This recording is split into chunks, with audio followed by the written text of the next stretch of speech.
Spoilers within. You've been warned, Chronicler.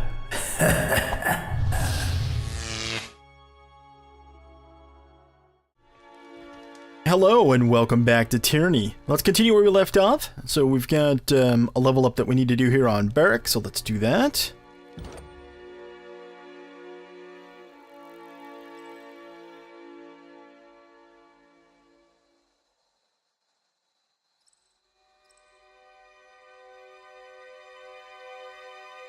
Maybe improve his quickness a little bit.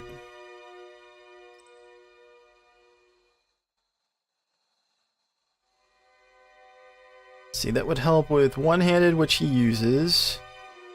Help with some of his support skills.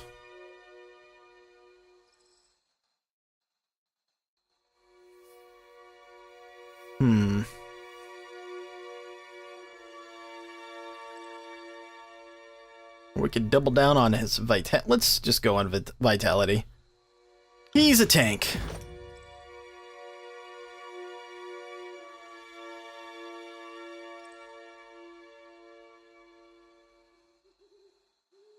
Shield wall increases defensive benefits from shields. Yeah? Further increase the number of enemies that Barrack can engage. That might be better. We can get shield wall maybe next turn or something. Yeah. And I believe this is another NPC that we might actually be able to recruit. This claws at throat. These are some of the beast people. We'll talk to them in a moment.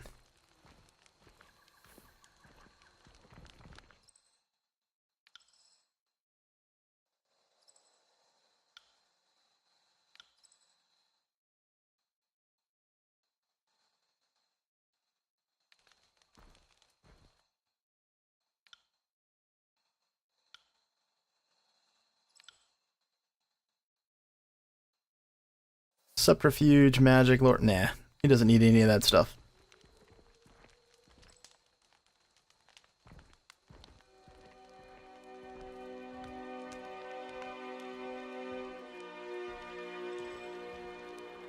Right. A young beastman stands in the shadow of an enormous beastwoman whose stature still manages to loom over you. Even in her crouched position, the beastman's mouth froths with spittle that launches in every direction as he snarls at her. Night Owl, you promised worthy tough prey for joining. But beastwoman only allows Night Owl to hunt weakest of humans. Save the best kills for self. He pounds the earth and causes a small fissure to erupt. Night Owl was the second strongest stone stalker males before joining Scarlet humans. Running even 100 blood with tribes of Prima. Promised to pack for banded tribe mates. Okay, so Prima is the leader of a beast tribe. Okay. Strongest of the Stone Stalker. Largest spanning beast tribe in the entirety of the tiers. Okay. The crouched beast woman lets out a deafening cackle, her broad sharp teeth appearing between each bellow. Strong Stone Stalker? Beastman worth running? No closet throat sees only mewling first seasoned gob with beastwoman now. Sees only tenderfoot. Only weak whelp fit to chase injured dying prey, not best fighters on battlefield. Oh, okay, she's kind of rough looking, right? Night Owl bares his teeth and lunges for the beastwoman, but she is swift to stand and hackles raised. Cal's palm of largest head harshly pins him to the ground with one and deft swipe. His face smashes to the earth, whip-like crack of stone followed by defeated whimper. Closet Third stares down at you with much regard as she might show the wild dogs that roam the camp. Human. Humans, she hacks. Always encroaching on beast women, no sense of danger, no recognizing for prowling, hungry predators. Are worse than sniveling beastmen. She grinds the beastman's face deeper in the dirt before lifting her clawed, gnarled fingers off of him. He quickly scrambles to his feet to nurse his head. Well, she showed him. Speak quickly and maybe Beastwoman will listen. Let's see. So we can't do Pit Fighter, we can't do Hunter. We have Athletics as an option. Bare your teeth with a wild, dangerous grin. Don't worry, I know how to properly respect a beast. Okay. I wager I could take you. I have a feeling this might not work out for us, but let's try it. Beastwoman snorts a stab, incredulity opening the features of her face. She then howls a racking, full-bodied laughter. Closet throat likes human who is male. Yeah, who is bold enough to challenge Beastwoman. Expected blunt call to be feeble as night owl, whimpering Beastwoman's feet. She licks her fangs longingly as she assesses your hidden prowess and strength. Beastwoman did not have rump whelp cur like Night Owl to train. Closet Throat would happily enjoy fighting with human. So I just say that again? No, that's not an option. Okay. What tribe are you from? Closet Throat was born of tribe with no name and no lands called Summer Snout by the Tearsmen who stole Azure lands from tribal ancestors. Then Closet Throat became Great Stone Stalker, slaughter owned slavers and fought tribe's freedom. Tribe became strong, unbreakable as stone because of the earth mystic called Archon Karen. She sniffs at the memory, but now Karen sleeps and dreams, drifting slowly into death in Stonelands. Hunter Blood protects free tribe. Closet Throat fights to kill more Tearsmen as Scarlet Stalker.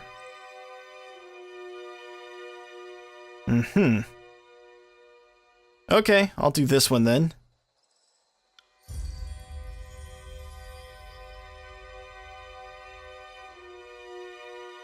Yes, Beastwoman likes gifts of blood and bone of fresh kills, but Closet Throat does not want such treats now. Instead, Little Blunt Claw will join Beastwoman in hot slaughter of humans in one season soon.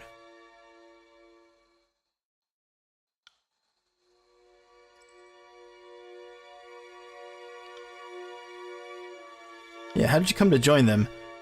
A human pack called Scarlet Chorus, vicious, cunning, feral like tribes, like Beastwomen. Chorus humans are dirty and reek like rotten meat, so easily shriek and tear their own throats, but also respect the strongest of pack. Okay, well, farewell. Reputation unlock, huh? Let's take a look at this. We haven't looked at this in a bit. So we've got Scarlet Chorus.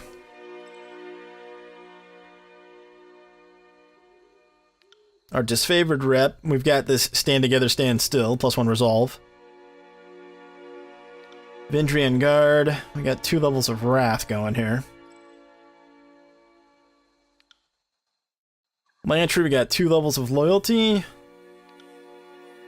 Almost 1 with Barrack.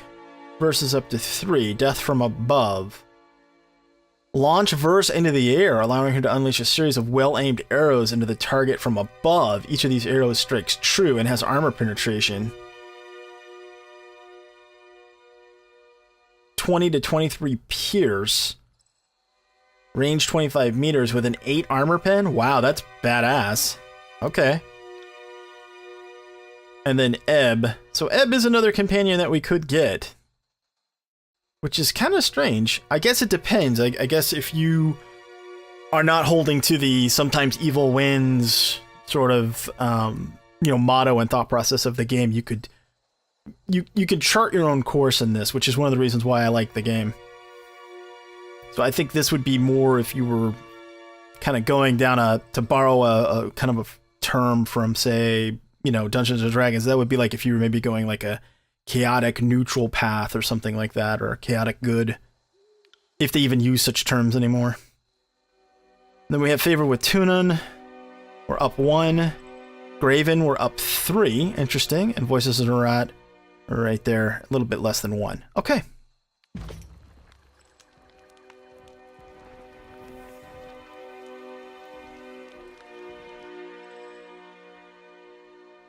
A young woman stands flanked by a pair of soldiers, ornate headdress cresting her brow lends to her otherwise small feature of intimidating aspect.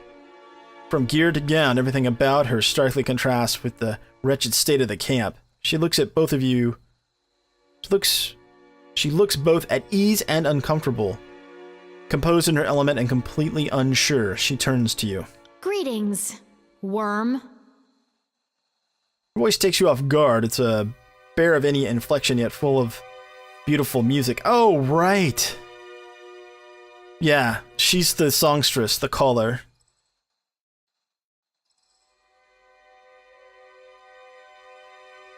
Cern is the Archon of song, and youngest Archon, yeah.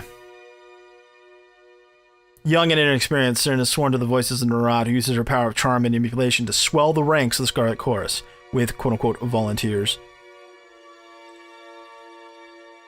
It seems you know your place, at least. I hadn't thought anyone in this forsaken valley had proper manners. Only speak to your superiors when directed to. You may call me Siren, the Archon of Song. And you are Tunan's Fatebinder. What brings you here to the middle of the battlefield?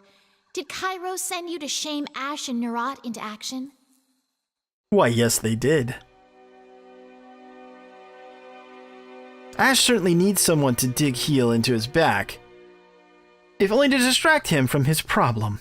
But Nerat, he's just a cat playing with a realm-sized mouse, isn't he?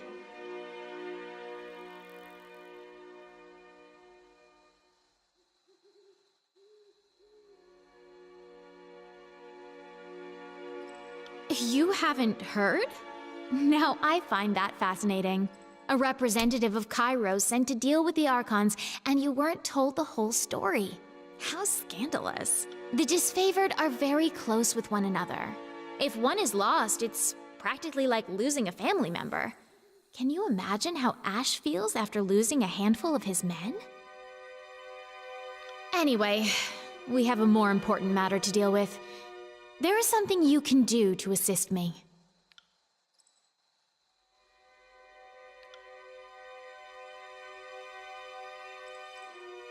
Remove my helmet. What are you trying to do to me? Really? That's it? How disappointing. It was worth a try, I suppose, though it appears to have been a colossal waste of effort. I hoped you would assist me in a delicate matter, but it appears you're more nuisance than help. I have no further use for you, perhaps later. You're dismissed, Fatebinder.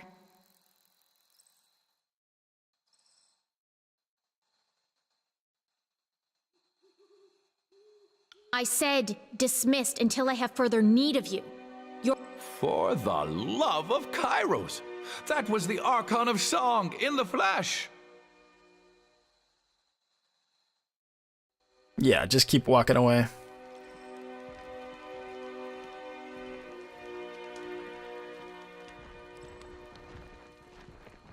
Alright, let's pick up the loot that's around here. Because why not, right?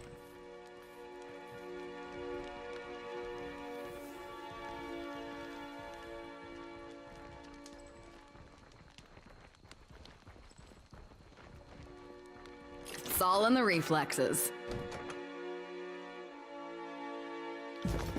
Hey, more heavy armor. How fortunate for us.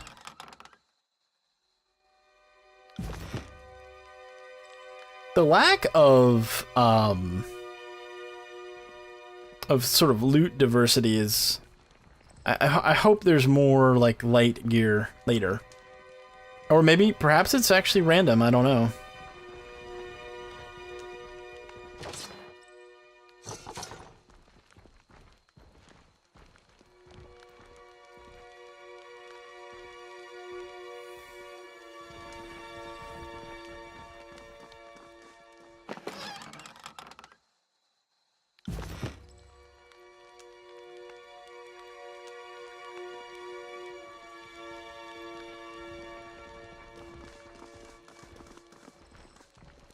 Something else over here.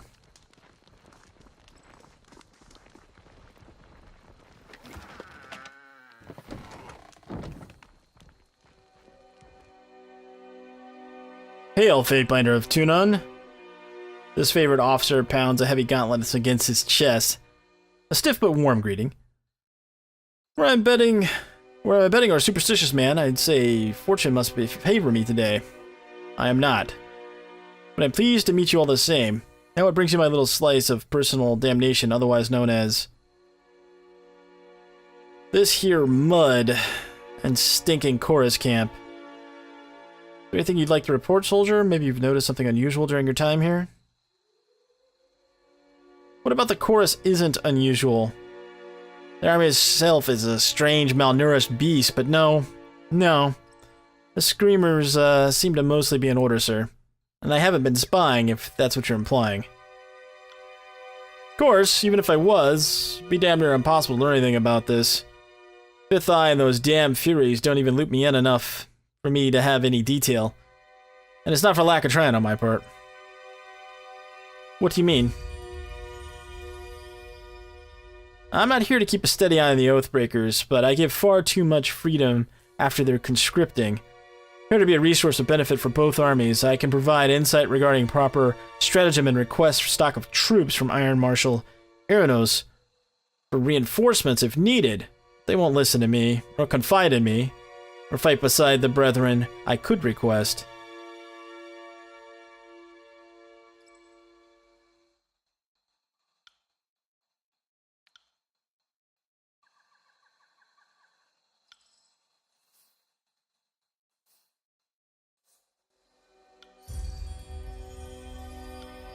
Alright.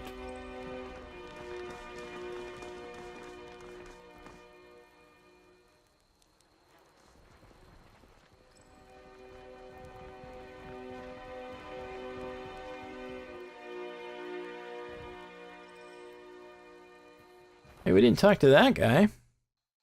Oh, let me see what you got.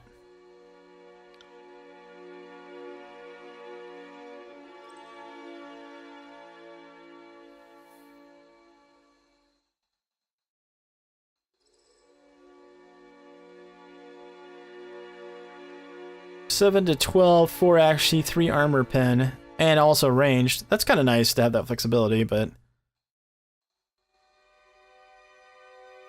Scarlet Chorus leather armor.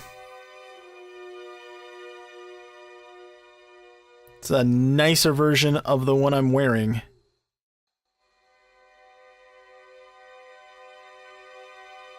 Well, that seems like it's worth it to me.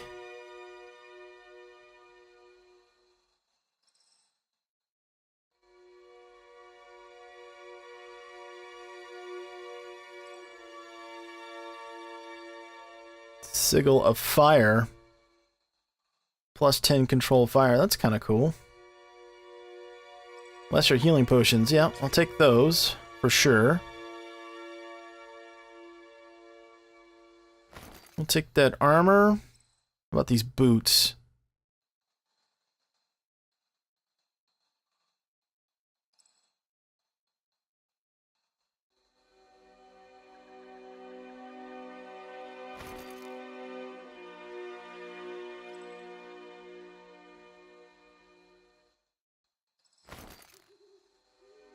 I have to sell some stuff to pay for this, which is fine.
Oh, it traded directly with him. Okay, that's fine. So let's double check. Is this an upgrade? It is. Swap that. This can go to party stash.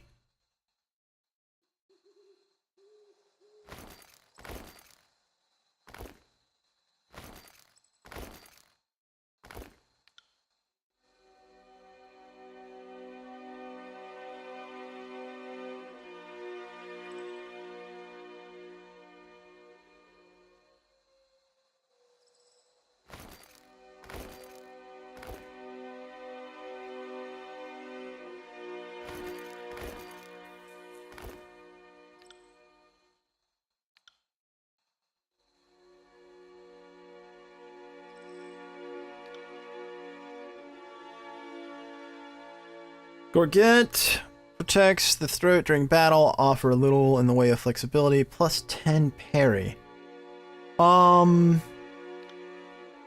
Let's give that to Barrack.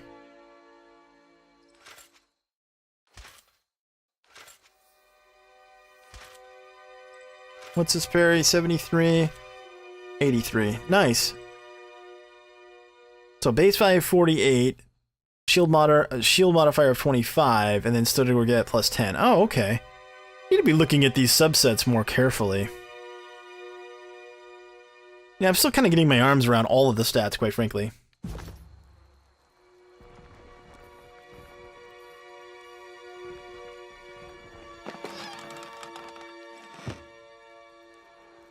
So there's nothing else for us to do here, right? Taking the outer valley, Avendrian's well. Return to the disfavored camp. Return to Ash's tent. Alright, let's move on then.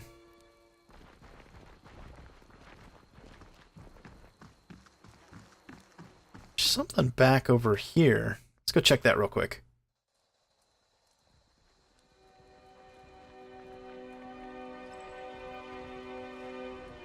That wasn't so hard.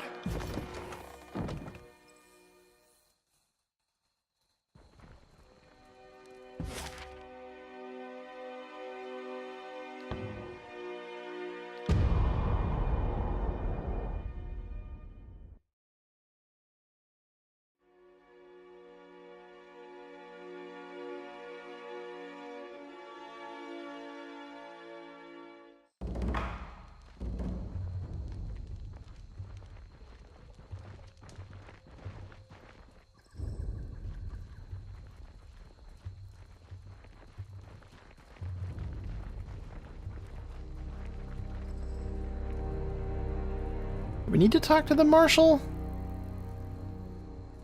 Well, we can real quick.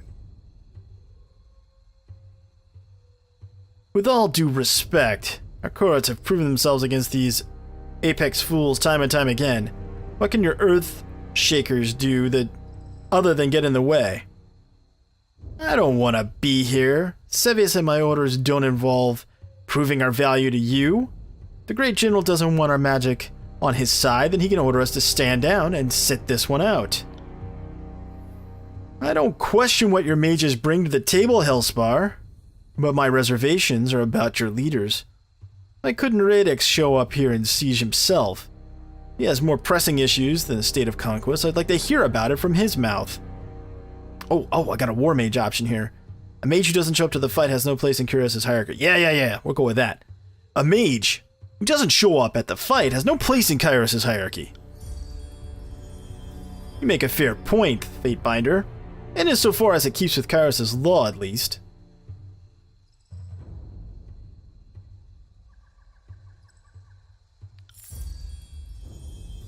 Oh, got an emerald pen. I wonder what that does. 750 rings, nice. I hate to upset the chain of command during time of war, but perhaps Radix's brother can convince him to remember his duty. Fatebinder, I thank you for your part you played. You didn't have to risk yourself, but you did so all the same. You learn something every day. Oh, nice. And we leveled up. Yeah. Pretty cool.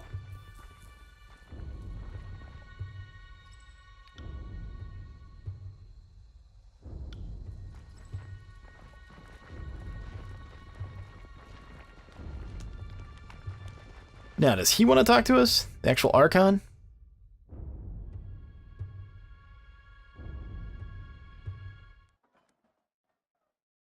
Yep, here we go. And you don't give these Oathbreakers enough credit. These beasts can begin. If there's any pattern to my strategies, it's one of relentless victory. The Cheersmen excel. But who's been more deceitful than your second Karen? Wasn't he the expert on the siege? What's your plan for dealing with the walls now? Standing pyramid? The Archon of Stone was punished for his actions. You want to talk guilt by association? His favorite warrior can take 10 of the hill folk with a fruit knife, properly armed. It's not even fair.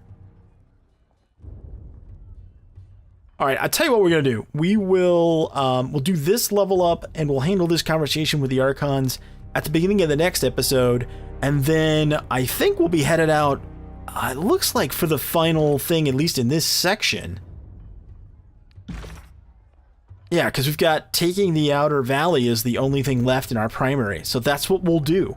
So I hope you enjoyed this episode. If you did, consider hitting that thumbs up. Thanks so much for watching. Till next time, I'm Mal, and I'll see you later.